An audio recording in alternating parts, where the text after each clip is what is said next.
Welcome in, everyone. You are listening once again to the Authority Podcast here on the B Podcast Network. Thanks, as always, for joining us. We're here to have a conversation. You've heard episodes we've done previously here about the PLC at work process, various angles and elements of that.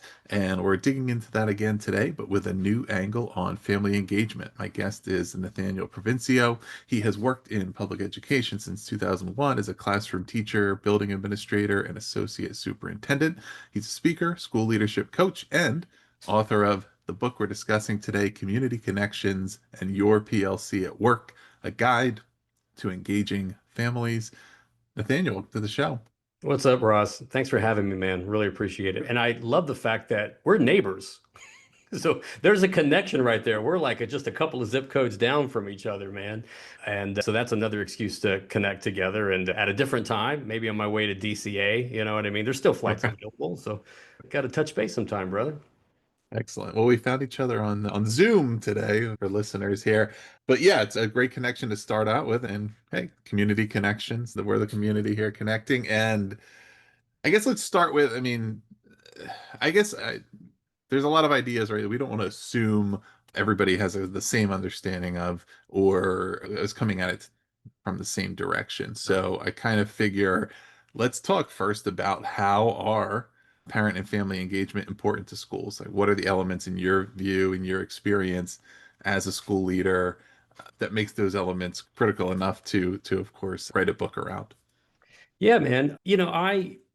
It's interesting. Educators have this interesting dynamic that our internship started when we were like 5 years old. We've been in education first and foremost as students, right? And then so much of education is like we teach how we were taught, and then often we lead how we were led.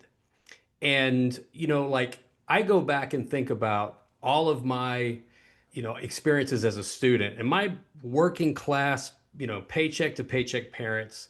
God bless them. They just wanted me to be alive. I'm a Gen Xer, right? So have a pulse, come home when the lights come on, go to school, make good grades. And that's our capacity. That's all we can do. We might help with homework every now and then, help with a project. But man, my parents were just, they did the best that they could just to help us survive, right? And I often think about, what would have happened if they were in an environment where they knew the questions to ask my teachers, if they had a sense of advocacy, if they had a sense of agency with me as a student, like a lot of middle class families have. I don't know what your upbringing, if your parents were really hyper involved. I mean, mine weren't. So, it's no one's fault, but that's been just kind of like the ethos that we've had in America. And so I became a teacher, and you always, as coming a teacher, you want to do the best that you can with what you have, and you want to inspire kids, and and you work with communities. And I realized that as a teacher, Ross, I never wanted my parents in my classroom. Like I was like, get out of here. Like I don't want you. Like you're in the way. And I worked in a middle class environment when I was a teacher. And it wasn't that I was like afraid of them, Ross. I just didn't have the skills. I never learned in my undergraduate work how to deal with parents, how to make a phone call, how to have a modicum of customer service or experience, right? But I gotta write a damn good lesson plan, right? I could write a great lesson plan and I could do these things, but I didn't have that. So once again, we teach how we were taught, and then I became a leader, and then I'm in a school, and I had this opportunity to lead this amazing Title I school, in Northern Virginia in the DMV. And I noticed that, we have a lot of challenges in this school. And we have really great teachers, but we're working in independent, we have this independent contractor kind of mentality. And I'm looking at all these other schools in America as a school leader, trying to what's the difference, man? What separates great schools from average schools? And Ross, what I found was great schools double down on collaboration, and they also double down on having a strong parent and family connection. So it's if I'm trying to figure this out as a school leader, that's what I got to do. That's all I can control. I can't control my curriculum. I can't control what standards are being thrown at me. I can't control the test. But here's what we can do. We can figure out how to collaborate together. And let's do that through a structural format professional learning communities. And at the same time, if we're going to double down on collaboration inside the school, well, maybe we need to start inviting these parents into our school and help them help us. Let's teach them about our standards. Let's teach them how to do homework. Let's give them parenting skills. Let's create like this doors open policy where parents and families feel just as comfortable coming to our classrooms and we feel comfortable going to their living rooms as well. Mhm. You know, then you go 10 years down the road, we're one of the most successful schools in Northern Virginia. And so I was like, listen, if we crack the code, if we figure this out, it's malpractice not for us to share this story with other school leaders that may need something out there. And it's not that we're not trying, right? Yeah, any school's got like a big event, like they got the events, and you got PTAs doing all this stuff, and the bake sales and all this stuff. But are they really honoring the funds of knowledge that parents and families have? And I don't care whether it's upper middle class, poverty, rural, or every single parent has a gift to bring that school. And it's not just the kids. But do we give them the platform to be able to invite them to the table? So it's not really talked about that much, right? I mean, and then if you look at it through the lens of professional learning communities, we're professionals, we are learning in community. And it's not just the community inside the school, Ross, it's our entire community that we serve. Yeah. So you referenced their customer service mindset, right? I know you're working on another book around Sure. customer service experience in schools, and that is, a terminology, a way of conceiving of the student and family experience within schools, right? That is sometimes used, but not always. And I do think it may even feel like a hurdle for some school leaders, similar to sometimes I'll talk to school and district leaders around like enrollment marketing, Mm, right? And then, okay, we have this program. Maybe it's districts that we have a full-time virtual school program that's set up for students for whom that's appealing, or we have certain extracurriculars, or we have this, whatever it is, right? mm, And that the traditional mentality or traditional experience within public schools and public districts was as the default option, and ultimately mhm. that are built largely around the assumption that I guess the students didn't necessarily have a lot of alternative choices and they're going to come here. And it Sure. doesn't necessarily mean we're not trying to give them a good education or a good experience, but it meant that there wasn't necessarily a predisposition to proactively communicate about and really market the programs that we have and understand that in a environment with maybe more choices and more competition for students' time and enrollments and interest and just the sentiment toward Mm, what's appealing, that oftentimes the public school, right, the local public school may have programs that are just as good or better than exactly what families believe they're looking for in a charter or a private option or whatever. And yet they're not aware of that, or they don't assume that because the public hasn't talked about it as much, yeah. right? But I've found that sometimes in those conversations, like trying to kind of call it what it is, seems to almost lead to discomfort. Well, we don't really do marketing, and I feel Yeah. like sometimes the same thing can come with the customer service, that almost calling them the customer, which is what they are, right? I'm the consumer of what you have, I'm the Yeah. consumer of the instruction of your programs, etc. Feels, I don't know, uncomfortable for some people, but I think it is important to think about it that way and to think about it in terms of typically present in that is one of the primary reasons why companies invest in customer service is because they want to have that become a repeat customer. They want to Yeah. maintain that. They want them to keep coming back, right? They want them to feel good about what they're getting. And ultimately, no matter what that is, even if it's a student and a family who is going to remain enrolled, right? And they're not necessarily going to opt out of that school, like what Hmm. attitude are they coming with every day? How do they feel about that school? When you're the teacher who is in that position, what has your organization done and your leadership done to create a positive experience so that when you are in position to deliver that customer service, you are operating with the benefit of the doubt, right? With a family who's coming to you and they have questions, but they're expecting that they're going to get satisfactory answers because they've Mhm. had a positive experience, right? Versus I'm coming in, I have never had anybody else attempt to engage with me. I've never gotten any answers to my questions.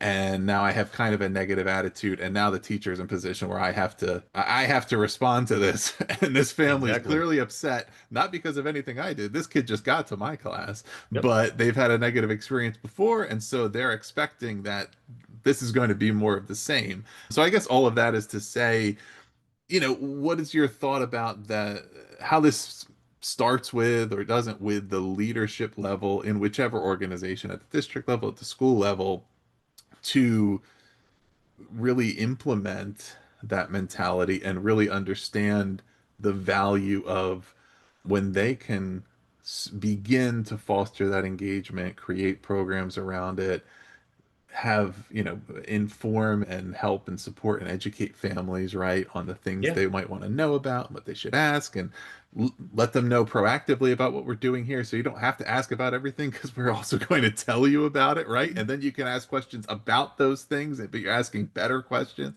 The difference that makes once it gets to the teacher level and you're that teacher who doesn't necessarily feel super trained on that, but now you're in much better position to succeed, I would imagine, Yeah. when people are coming to you and they're, feeling good about the organization generally. Yeah, Ross, I mean, you kind of nailed it. It goes back to, in my work, man, I don't disparage any hardworking school leader or superintendent or teacher. Everyone is doing the absolute best that they can. But one thing that has been happening rampantly is go on your social media feed and look and see how much promotion is happening right now with charter schools, AI-based schools, all the voucher conversations that are going on. All of that, Ross, excuse me, is a symptom of us in the public school sector not valuing our expertise enough, not fighting harder for that. You talked about branding. I'm not talking about superficial branding, but like, listen, man, public schools are marketed every single day. It's every time there's a parent. It used to be word of mouth advertising is basically the cul-de-sac, and your parents are talking about how much they love or don't like the school. They are being missionaries for your brand. It's been happening forever. Whether or not a parent chooses to go and buy property in your community, like so they can go to your school, that's tremendous. But what's been happening we've just abdicated our excellence to real estate agents. Like if you ever here's something fun to do, look at real estate websites. There's always going to be a school link to that website. Go on Zillow.com and there will be a link, whether we like it or not. I think it's called greatschools.org or Mhm. niche.com or one of these online sites. And they're gonna give your school a rating, whether you like it or not. It's going to be correlated to your test scores. It's going to be correlated to what parents and family members and teachers are saying about you. And you could be a five-star school, right? And people are like, oh, and your property values are going to go up, right? So why is that happening? Yes, obviously, yeah, test scores and your results go a long way, but it's the perception is the reality. And we have forgotten that every time a parent enrolls their child in our school, from the parking lot to the front office secretary to the conversations with the teacher everything we do is creating not just a good service, because I think we do pretty good with serving our parents, but it's the experience that we're not doing, and no one's trained for it. If I were to ask school leaders how many front office secretaries are trained in customer service, like officially trained, I mean, good luck, right? How many school leaders have any kind of undergraduate or master's level class on creating customer service and experience, just like an MBA would? Zero. How many teachers have a class, right? They can all write good lesson plans when they come in, right? But we don't know how to we don't know how to talk to each other. We don't know how to deal with when there's a problem. We don't know how to create these experiences. And so because there's been this generational poverty of customer service and experience in our schools, and it's going to come up to bite us. And I think it's happening right now. And I hate to say it, and it's terrible that this is happening because I think our public schools should be like the exemplar. But what happens is even if we're working really hard, that perception's not there. Now, here's what I'm not talking about, like catering to every single child's unique needs, and like doing something that's just so crazy. I mean, we try to do that. We still have standards that we've got to teach. We still have assessments we got to give. We can't have 500 different programs going on in our public schools. But once again, we allow a culture of independence to run in our schools. So, when you ask you ask a parent like, we really want Miss Jones as a teacher. Well, why do you want Miss Jones as a teacher? Oh, Miss Jones as a teacher is great. She's been there for 20 years. Okay, well, there's like five other teachers on that grade level. So, once again, this speaks to the culture of professional learning communities. So, bear with me here. Like, why do we put so much stock on our independent educators or one educators? Why aren't we putting more stock in our teams? Because it's a team that really teaching kids, if they're doing it the right way, if they're like honoring the evidence of research. I just had a conversation with John Hattie about collective teacher efficacy, right? Mhm. But we just have this mindset, it's one teacher this and one teacher that. Oh, we really want this teacher. Well, that's like hurting us when it comes to branding our collective excellence.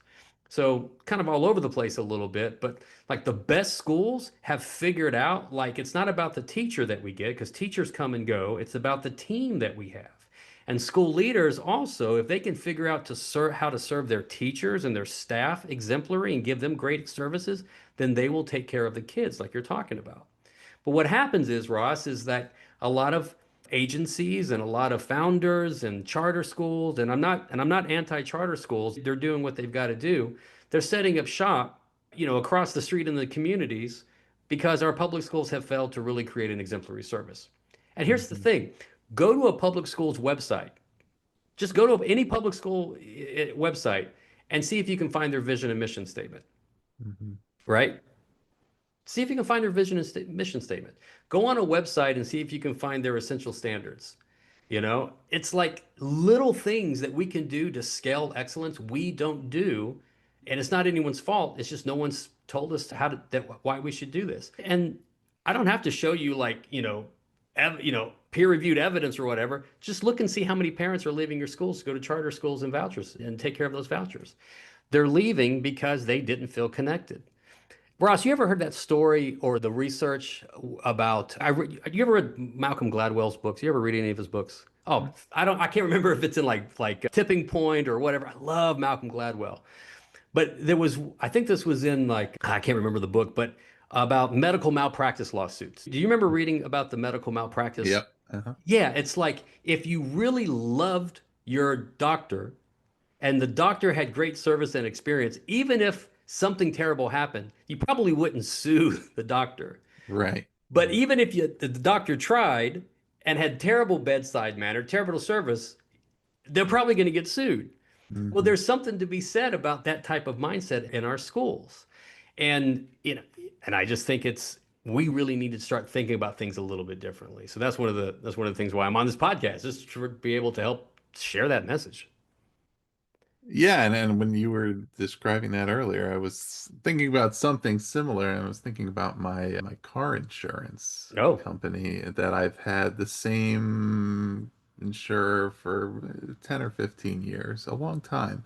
And I've only had to submit claims hmm, twice, okay. maybe three times. And both times they made it easy, positive experience, got what I needed, and I know that they are pretty expensive, Hmm. right? And I look at the bills every month and I look around and, I get offers for other options and I'm like, man, I could probably save a fair amount of money by changing my insurer. But you know That's what? right. Like that time when I actually need them, Yep. and I have to deal with the hassle and I can't get what I want, Yep. or, my wife is driving and she needs roadside assistance and I don't trust that Yeah. they're going to help her. Is it going to be worth it? Is the peace of mind worth it to be like, you know what? I just know that I feel like I'll be taken care of because I was when I needed it. Hmm. And so I'm willing to, right, to pay a little extra for that.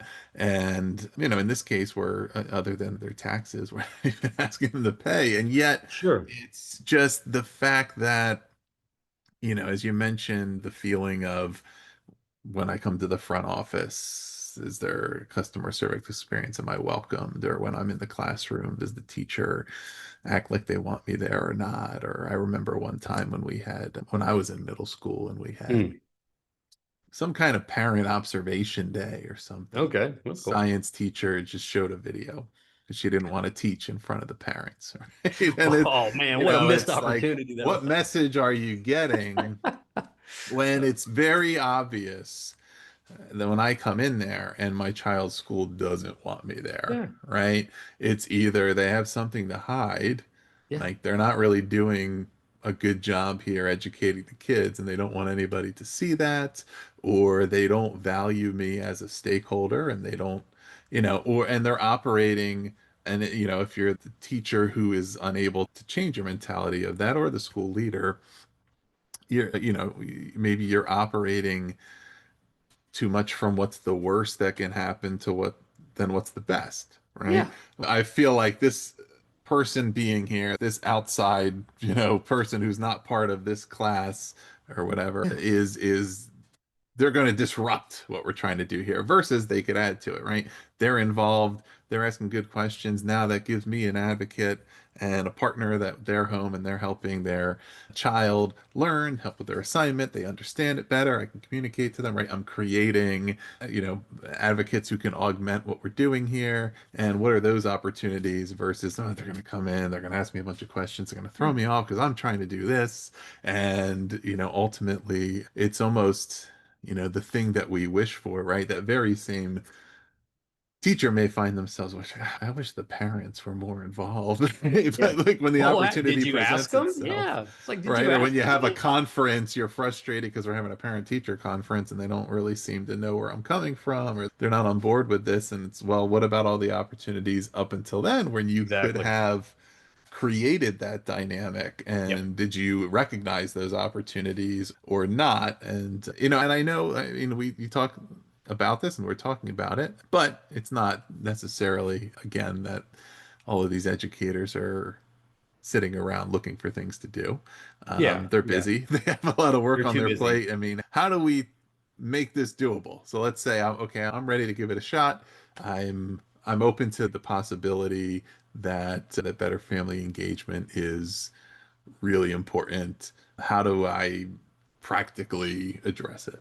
Yeah, I mean, it all starts with a conversation. So here's some things that I do, Ross. I'm gonna ask you a question. So let's say I'm your coach, you're my principal, or you're my teacher. I'm gonna ask you a question. Ross, what is your favorite restaurant? I know about your Oh, insurance company, so now I'm gonna ask about what's your favorite restaurant? What's your favorite burger place? Let's narrow it down. I don't know if you're a sucker for a hamburger like I am. Like, what do you got? What do you do over there yeah. in Arlington? What do you do? I'm a Shake Shack guy. All right, why? Why? I just think the food's good. Is there a Shake Shack near your location, near your like Mm, is convenient? So there's uh-huh. convenience, It's right? convenient. Is it pretty consistent? It's quite consistent. Yeah. Quite consistent, right? So you get a Hmm. decent product at the price. Shake Shack can be a little expensive, not as expensive as Five Guys. I'm a Right. Five Guys guy, right? Okay. I'm a Northern Virginia Five Guys lover, Mhm. right? So I'm a Five Guys guy. So Shake Shack, consistent, you like it, you feel good. Now I've been to that one. There's a nice one in Arlington's nice. The one in DC, Mhm. not so nice. I've been to that one. Didn't feel safe. But the one in Arlington, I've been to that one. It's a nice, so it's a comfortable environment, right? Mhm. Pretty comfortable environment. So all these little things. So if I were to say, okay, if that's your favorite place, how do we replicate those types of things in your school? So Mhm. what can we do consistently when when a parent comes to us? When a parent pulls up, how's the convenience like when they pull up into our parking lot? Is there clear signage? Can they access? Now we always want to be mindful of safety, absolutely. But when they come to your door, like you probably in most schools have like a doorbell that you have to ring. Does that feel like a prison or does it feel personable? Like that Mhm. little experience, right? And there's probably something. I don't know if like, the feeling that you have when you go in that Shake Shack, right? But there's probably you're greeted sort of, you know what I mean? And like you feel like a human being or do you feel like a prisoner? So like little things like this, like when a parent comes to your door as a school and they ring, because usually they ring a little bell, right? Like whoever's on that other line, they can see the parent, but the parent can't see them. Mhm. So like we're already killing ourselves with our experience because it's very transactional and not transformational, even from when you're trying to just get into the school. So instead of just saying ID, and you know that Ross Romano's coming for the event, Ross Romano, we are so glad that you're here. Go ahead and share your ID, and then we'll go ahead and buzz you in. And you're like, oh, Mr. Provencio, is that I see your picture right above the door buzzer. It's nice to see you too. Little things like that, man, we just don't even think about, right? So that's something that what does that cost? Nothing, right? When you go to the website, how do the parents that you serve see themselves on that website? I talked about vision and mission. I talked about some of those big things.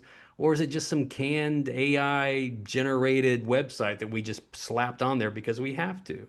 Like that's what people look at when they're moving to your area. Once again, when the parent comes in to have a conversation with the principal, is it scheduled? Are they offered a bottle of water when they're waiting? Are they made to sit? Or is there people that are speaking conversely in their languages that they're there, right? I remember as a parent, excuse me, as a principal, when I would get a new parent that would be interested in our school, man, that's the most important thing I'm doing that day. I'm going to walk you around. I'm going to show you everything. I'm going to say, hey, I'm going to put a badge on them that says VIP, very important parent. And it's going to be like gold, like big. So when they're walking around, everyone sees that this is a new parent and everyone's going to just gush all over them and say, hey, thanks for coming to our school. We're so lucky to have you. This is a great school. And they got that badge and everyone can see. How simple is that, right? And it's like, hey, let's go into some of these classrooms. Let's see some excellence is going on. And it's not fake. It's every single day. And probably in Shake Shack is not known for its customer service. I will give you that. I want you to try, like you ever been to In-N-Out Burger? You ever been in the West Coast In-N-Out Burger? Only once. Oh, now that's a burger place. So In-N-Out Burger, I'm fascinated with, right? There's like four things on the menu. You never see anyone on their cell phone. These kids are just awesome. Now they're just kids, right? That are serving it In-N-Out Burger. The quality, just like you said, the Shake Shack, the quality is great. It's very consistent. No one's on their phones. Great customer service. They can't screw anything up. But they don't just like hire like these really great, empathetic, customer driven kids. They're kids. They train them. So customer service and experience is not like a one-day event or it's not a book study. It's part of the ethos and the culture of that school, right? And so like, hey, let's talk about how we can create great experiences, not only for our parents, but for our students. As we're still making sure that we're doing great instruction, let's make sure they see themselves in the instruction. So just like we want our students to have voice and choice, we want our parents to have voice and choice. And here's the thing, Ross, great customer service and experience for our students and our parents starts when our principals give great customer service to our internal customers, our teachers and our staff members. If they're taken care of, if they're given voice and choice, then it's going to spill over into the culture. So those are some questions that I would ask, like what's your best customer experience? How can we bring that into our school? Where are our bright spots as a school when it comes to serving those? And where are our blind spots? And these little things go a long way, and it's just intentional excellence, intentional excellence. And I think that speaks great for PLC work because PLC work is not team meetings, right? That's like Mhm. anti-PLC work, right? It's professionals learning in community, professionals trying to learn how to do our job better, doing that not in isolation or independently, but interdependently. And I think that's what great organizations do. That's what Shake Shack does. You know what I mean? But you got to try that. Five Guys, bro. I got to get you on the Five Guys bandwagon, man. I know there's some You Five know Guys what? around here. I was a pretty early adopter with Five Guys, and I just haven't been there in a long time. I don't know why. But you are making me think now. I've had two over the years of the show here. I've had the pleasure of having two former kind of high level executives, Mark Miller and Deanne Turner from Chick-fil-A. Okay, And right Mark on. was the VP of high performance leadership. Deanne was the VP of people. I forget her exact title, but essentially determining the type of people they want to hire right into their corporate environment. And Yeah. you talk about an organization that the consistency and going in and the training. I had an experience recently, a little while ago, but had gone in to pick up an order from my wife had placed the order online and I was going in to pick it up and it was a new Mm. location and I just didn't recognize where the pickup window was. So I was going to pick it up by the counter, and I was standing there a while, and I was looking at the screen, and it like I didn't see the name, and I was just not quite sure I was in the right place. So I asked Sure. the guy who was working there, probably a high school student, and I said, "I'm here to pick up this order. I'm not sure if it's ready. Do you know, like, where am I supposed to pick it up? And I'm in the right place." And the pickup window was on the other side of the Mm. restaurant. And he said, "Oh, yeah, it's over there. One moment." And he came out from behind the counter, walked over to the window, got it, and brought it to me. Right. Yeah. And it made me feel old because I was like, why am I, I'm feeling impressed by this kid. But also, it was like, this is how consistently they do their training, right? Sure. Can you name any other fast food place? And I wouldn't have thought anything of it if he said, "Oh yeah, it's right over there," right? Hmm. Okay, great. I'll go get it. I'll go get. I wouldn't have thought. Yeah. And yet, the fact that he came around and went and got it and brought it to you, you said, "Wow, that's the extra difference," right? And Yeah. it's a place that, just focuses on being the best at what they do. Yeah. Right? They're not trying to change to be like any other place. And same thing with the schools. You mentioned how many schools have their mission, vision, values on their website, right? Hmm. That a lot of times there might just be that it's just overlooked because it's like assumed, or we think it's implied. Well, this is a school, so of Yeah. course, like, people know what a school is, right? We're all about But the it's like, kids, of what is course. this Yeah. school? What is your community? Who are Yep. your kids? Who is your faculty, right? What creates the pride of working there, of being a student there, of being a parent there, right? Of feeling like, again, that just because that we want people to feel like they are making an affirmative decision to be a stakeholder in Yeah. this school Yeah. community, even if it is, well, it's just the school that's up the road. It's where we live, so it's where my kids go, right? But do I still feel like we chose that, right? Yeah. Even if we didn't Exactly. necessarily, right? But in some ways you do. And Yeah. in some ways you choose. And do they make us, and do we understand when they're investing in a certain program? Are they eagerly sharing, hey, we're doing this because we really believe it's going to benefit the students in this way, and here's how we're doing it? Or do we never hear about it? Or do we only hear about it at a school board meeting where somebody stands up and says, "Well, how come you spent $50,000 on this thing?" Mm. And what's that about? And now they're defending themselves versus having come out in the first place and saying, "We made this decision because we think it'll be good," right? And now it's always going to feel like it's not as positive when you start off on the defensive because you didn't take the opportunity to share. And again, it could have been a really good thing, right? You could have Yeah. done it for all Exactly. the right reasons and made a decision that you felt was going to be really good for your community.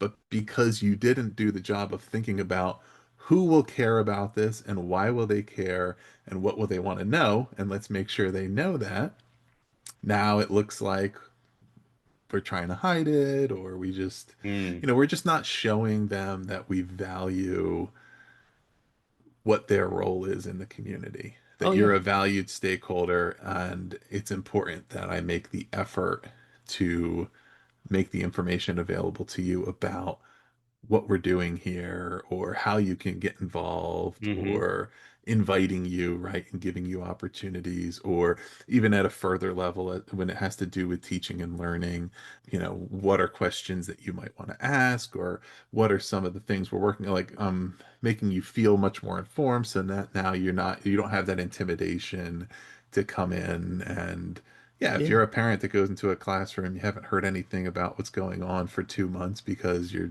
child isn't sharing that much with you, or you don't necessarily know the best questions to ask them. And now, what am I going to do? Right? I'm either going to be intimidated and I'm not going to really attempt to engage that much at all, or I'm going to ask questions that aren't the best questions because I'm Oh, starting from a exactly. point of no information. And and I hate to say it, there's comfort in that. Hmm. There's comfort in ignorance. And so one of the things that I would encourage any principal or any teacher that's listening to this is to start with you, because you talked about where do you start? All right, parent teacher conferences. They're ubiquitous in the school, right? That is an opportunity not to have a one-way conversation, but to have a true transactional two-way conversation. So we talked about in PLC world, there are four, we call it four critical questions that guide the work of our collaborative teams. I don't know if your other guests have kind of talked about those four critical questions. They're very crucial. It's like and they're basic, man. They're like, what is it that we want our students to learn? Okay, that's your foundation of what is so important that's your four item on the In-N-Out burger menu, right? Mhm. That's just basic, right? So what do we want our students to learn? How will we know when they've learned it? Assessments, grades, how's it going to be assessed? How do we differentiate our instruction if students aren't learning? And how do we create extension and acceleration for students that have learned it? Four basic menu-based questions. Okay, now those are questions in the PLC world, Ross, that teachers ask themselves in order to engage in collective teacher efficacy. Take that if you're growing, and this is what in my book, if that's the kind of culture that you're growing with, why not empower your parents and your family members to ask our teachers the exact same questions? So imagine, Ross, we're at a special education meeting and I say, okay, team, before we start, I'm the parent. I really want to know what my child has to be learning on their IEP. What is so important? And I know you guys are going to get to it, but I really need to know what those specific IEP goals are. And the next thing I need to know is how he's going to be assessed so that he's meeting his goals. I need to know what that looks like in special education, and I need to know what that looks like in the classroom. My child struggles with their language arts skills. They struggle with phonics. So I need to know specifically how are you going to change and differentiate your instruction to help him with that area. And I also know that my child is very gifted in art.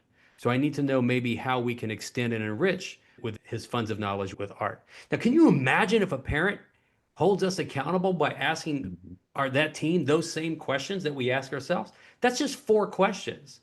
And it Right. totally changes the dynamic, the ownership of what happens with man, listen, I got over 20 years experience. I got a couple of degrees, some masters. I've written books and art. But my most important job is I'm a dad. And Ross, I'm still intimidated when I go into my school. So I know all this stuff, but I'm still like on my edge when I'm meeting with my child's teacher.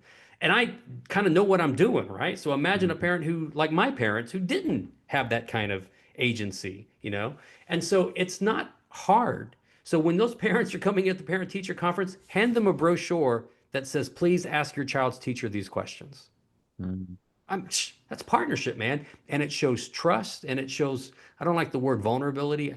I think vulnerability is a little overrated, but availability.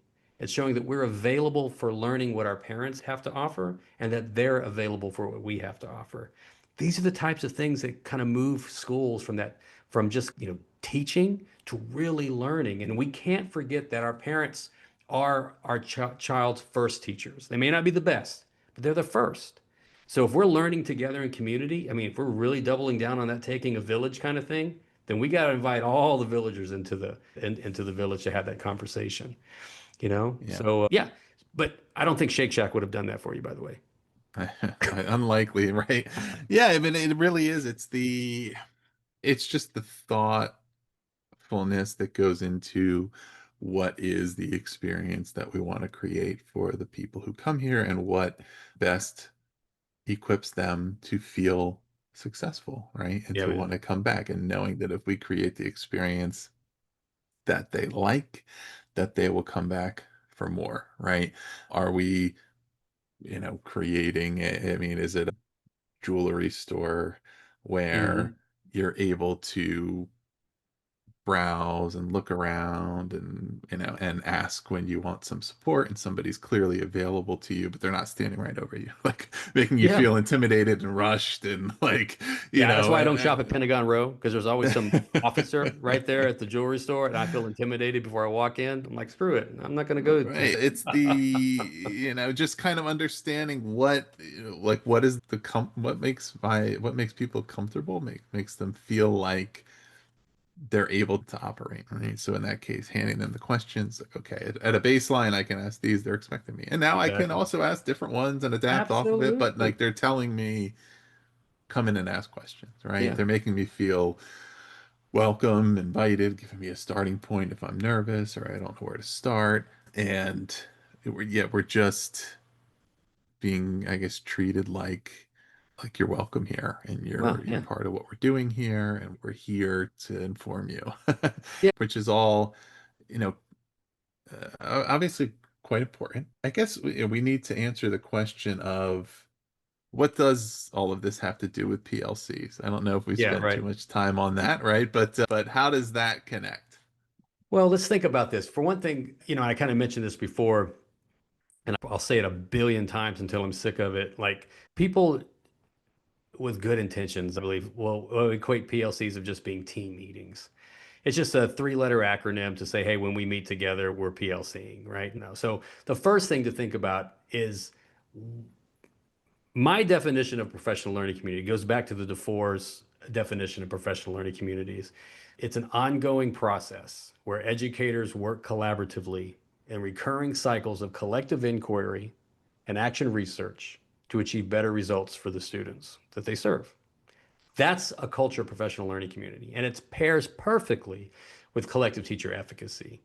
So it's that whole school is the professional learning community if it chooses to operate such, right?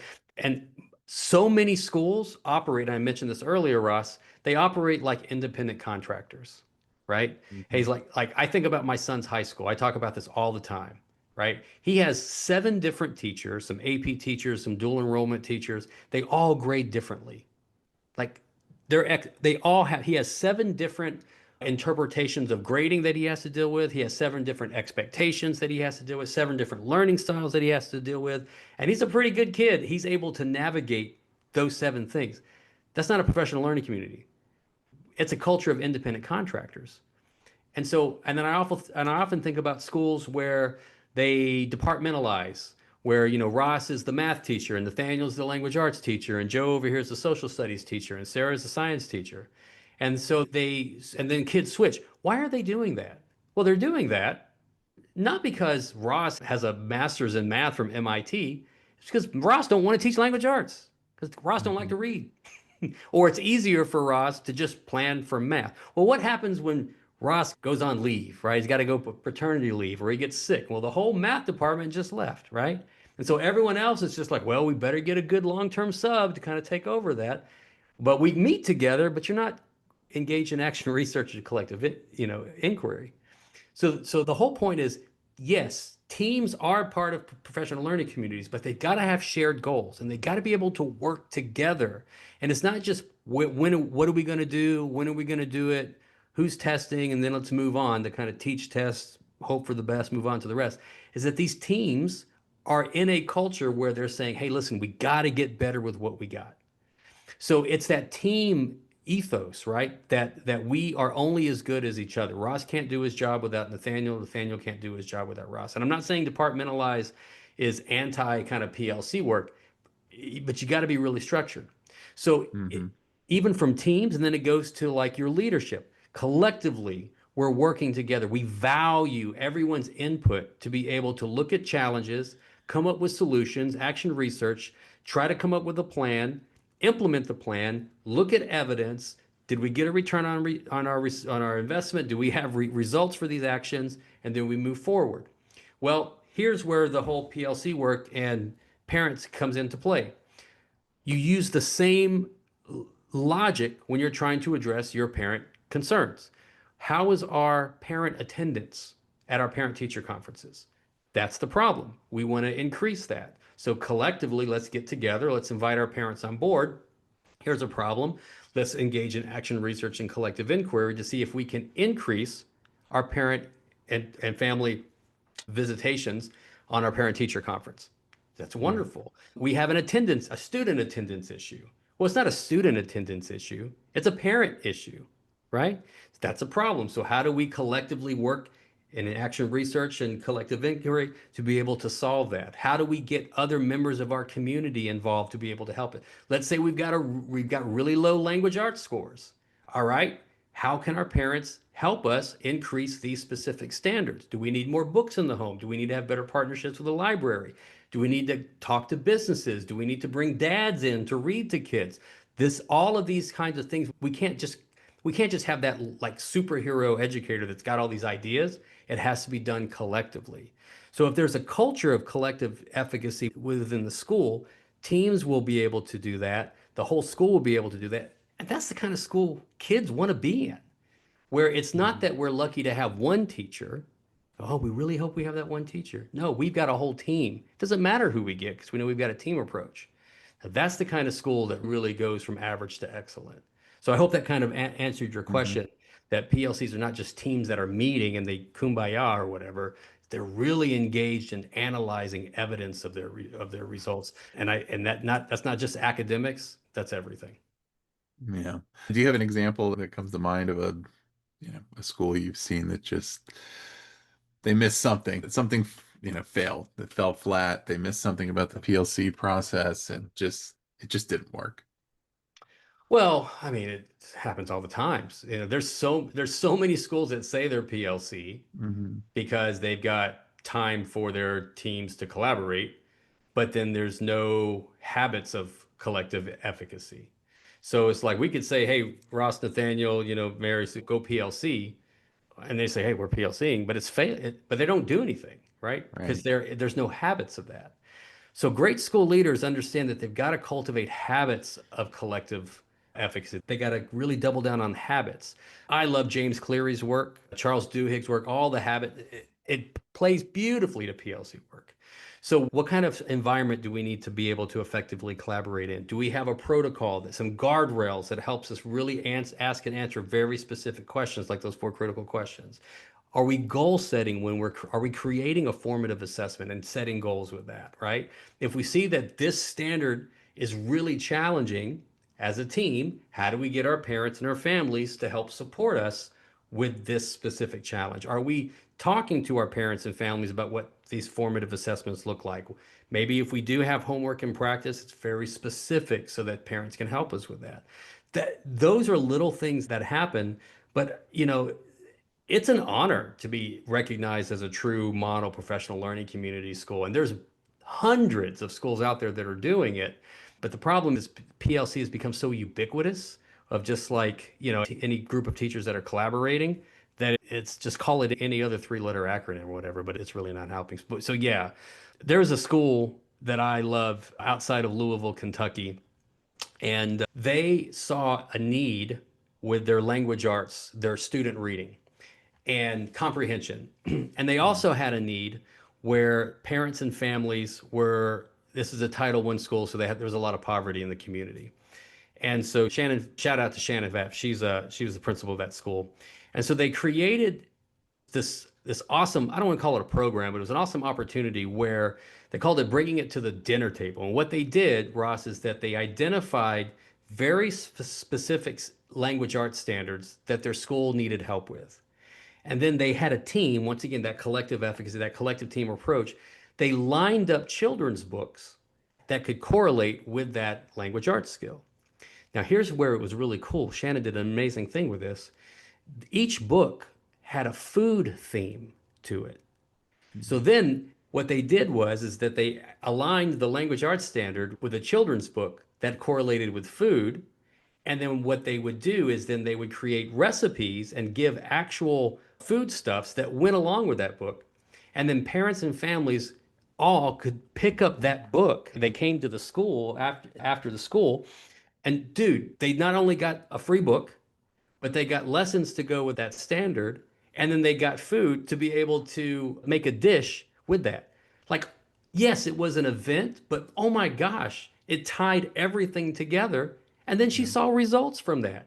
I mean, that's tremendous. Now, those are the types of things that don't happen in isolation. You got to have a collective approach. That's a wonderful experience. Not only was that a great service, but that was a great experience. And she engendered some trust with that community, right? So when something fails, and things are going to fail in our public schools, you've got this service recovery paradox because we've engendered so much trust with our parents and families. If something bad happens, hey, listen, like we got you. We're trying to do the best that we can. I mean, those are the types of environments and cultures that are crushing it. So my shout out to Shannon Pfaff over in outside of Louisville, Southside Elementary. There you go. Excellent. Well, listeners, the book is called Community Connections in Your PLC at Work, A Guide to Engaging Families. You can find it from Solution Tree. You could also learn about Nathan at his website, provenprincipalllc.com. Nathaniel, anything else you want to direct our listeners to check out? Anything on your website? Anything else that they can work with you on? Yeah, I mean, listen, if this is something that you are remotely interested in, if you are remotely interested in like just figuring out do we have a good customer service and experience culture? Like, am I serving my teachers and my teams like we should? How's my parent and family engagement? How's our student ownership and agency that we have in our school? If you have any questions about that, just yeah, go on my website, look me up, give me a call or whatever. We'll talk through it, man, because like this stuff is just, it's just, we want yes, we want to serve our kids and we want to serve our teachers and we want to serve our families, but are we giving them the kind of experience that's going to be memorable? And I think that's what something that's kind of missing in our schools, man. We do a great job with teaching, but when it comes to learning, then that's another conversation. So yeah, so if we're anyone out there wants a little bit of boost to that, man, give me a call and see what we can do to help you out. Excellent. Well, listeners, yeah, there's no way to improve that experience unless we really know what people are experiencing, right? So don't be afraid of it. Dive into it, but it really is the key to better, to improving, to closing where those gaps may be. So check that out. We'll put the link again to Nathaniel's book below, his website as well. This has been Nathaniel Provencio here on The Authority with Ross Romano. And we're also, if you're not subscribed yet, please do subscribe. We'll have more episodes coming your way every week. Or if you've been enjoying the show, we really do appreciate those 5-star Apple reviews or Spotify, wherever you listen. They really are incredibly helpful in helping other people find the show, much like we've been discussing here. It's that word of mouth, that social proof that shows your peers that this is something you're getting value out of. So please do. It take, I mean, 5 seconds. I think it's pretty quick if you're already listening, but makes all the difference. So we really appreciate that. Thanks as always for joining us. Really appreciate you listening. And Nathaniel, really appreciate you being here. All right, man. Five Guys, I got to make you a convert. Let's do it.